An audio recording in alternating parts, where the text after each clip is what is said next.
Audio on demand from Vision Christian Media. Foundations.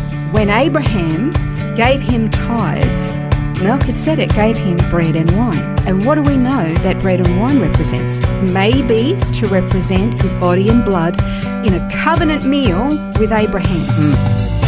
Foundations. Understanding the Jewish foundations of our Christian faith. With Robbo Robinson and Mandy Warby.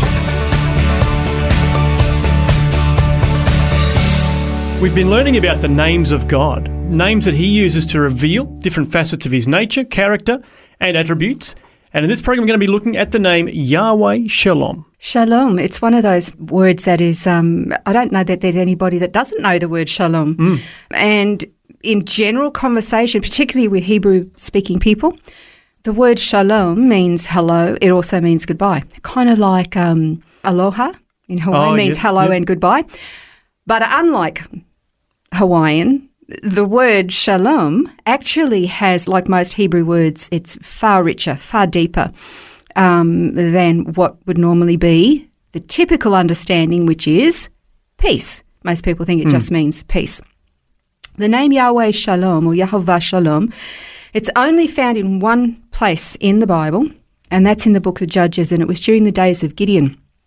Remember when God revealed himself to Gideon, they were under the, was it the Midianites that were constantly attacking the Jews at that particular time?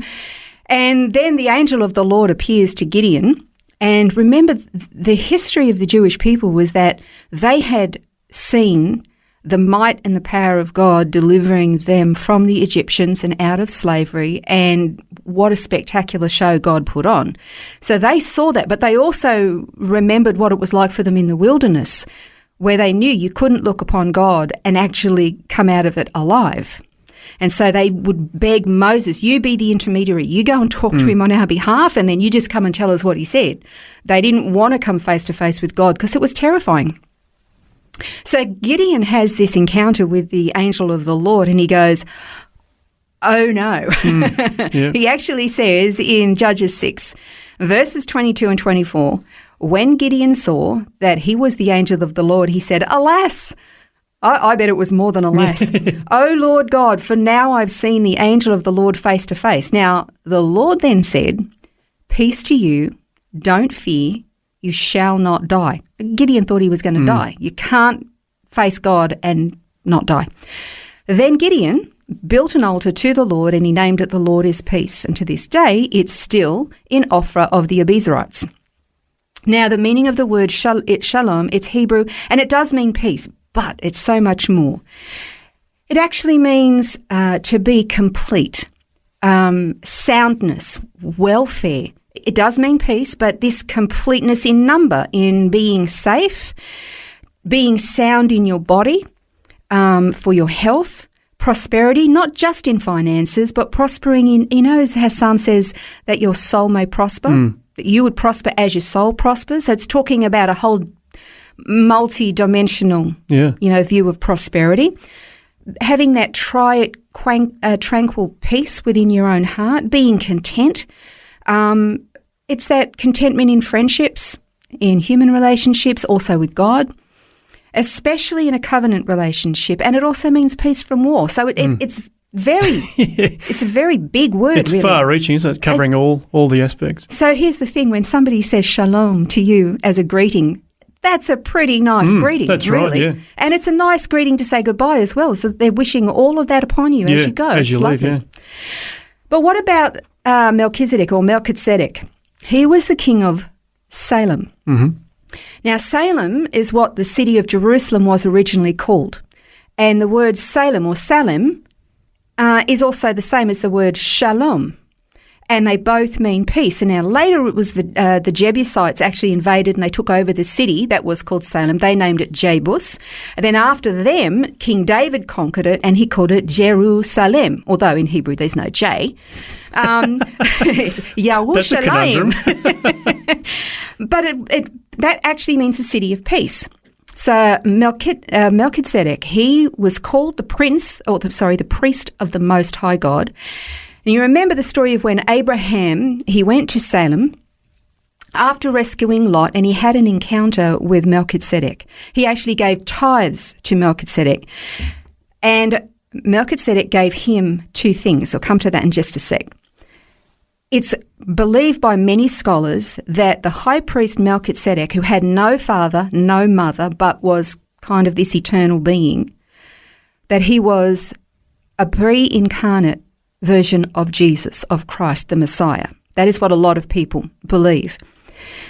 And when Abraham went to Salem, which was a city of peace, to meet Melchizedek, the high priest, gave him tithes, Melchizedek gave him bread and wine. And what do we know that bread and wine represents? The body and the blood of Christ. Yeah. So here is a pre-incarnate Messiah, Jesus, giving bread and wine, maybe to represent his body and blood in a covenant meal with Abraham. And now the name Jerusalem is actually made up of two Hebrew words, Yara and Shalom. Yara is a verb and it means to give out energy or to teach or to dispense something. If you put that together with Shalom, you see that Jerusalem, Yerushalayim, is the city of peace or the abode of peace where peace is taught and given and dispensed from that place. This is what God has to say about the city of Jerusalem. In 2 Chronicles 6, verses 5 to 6, it says this: "Since the day I brought my people out of Egypt, I haven't chosen a city in any tribe of Israel to have a temple built so that my name might be there. Nor have I chosen anyone to be ruler over my people Israel. But now I have chosen Jerusalem for my name to be there, and I have chosen David to rule my people Israel." So here's the thing. God chose the city of peace to be the place where his name would dwell, where his temple would reside, and where his king would rule from. Because where God is, there is peace. He wanted this association between peace and himself, because that is the character of God. So he places his name and he commanded his temple to be there along with the head of his government, because everything about God was to be a place where he gives peace to everybody who comes to him.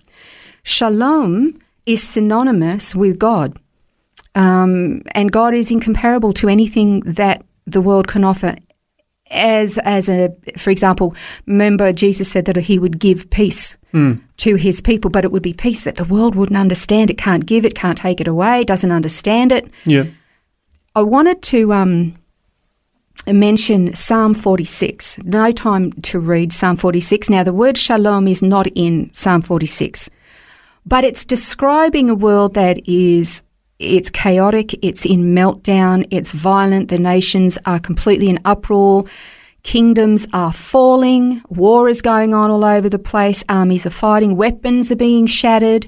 And in the midst of it, in all of this chaos, God says, because you're surrounded with all of this fear and anxiety and uncertainty, God says this, Psalm 46 and verse 10, he says, "Be still and know that I am God, and I will be exalted among the nations and will be exalted in the earth."